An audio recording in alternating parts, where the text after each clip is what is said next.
Seigneur des Anneaux de Marvel, ce War for Real, pour dire en français, pour que les gens comprennent, le War for Real, c'est un peu c'est le Seigneur des Anneaux des Avengers. Et voilà, c'est juste super bien fait. Donc voilà, je sais pas si ça a coupé. Venom est toujours vivant avec Captain Marvel et Deadpool. Il y a qui encore? Ouais, c'est pas Hulk, mais il y a voilà, le Soldat d'hiver, Captain Britain, Sif. Ah non, c'est un énorme combat. Voilà, après on va voir les 4 fantastiques qui ont un autre rôle dans cette histoire-là.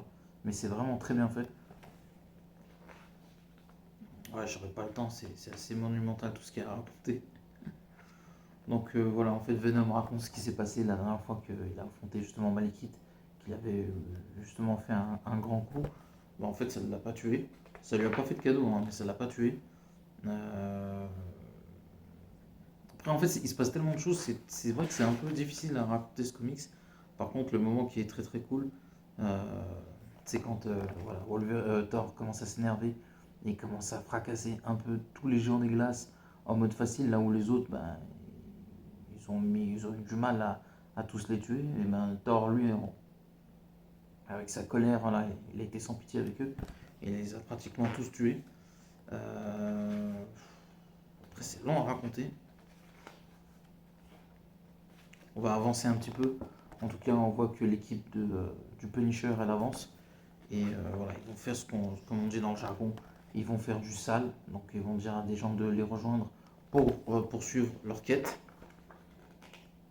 Et on voit que justement, Freya, elle n'est pas là pour rigoler. En fait, elle embrasse une sorte de côté obscur et elle est hyper balèze de fou.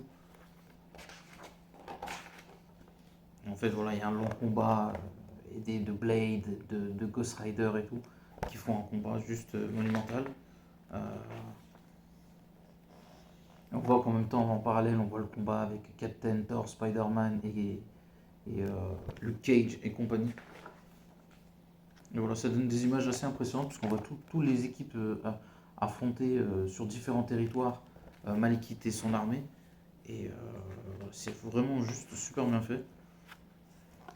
Bon, là, on voit les sacrifices de certains. Vraiment, ça ressemble à Avengers Infinity War ou au Seigneur des Anneaux. Et je pense qu'on va s'arrêter à là parce qu'on voit voilà, le fils d'Odin avec une armure.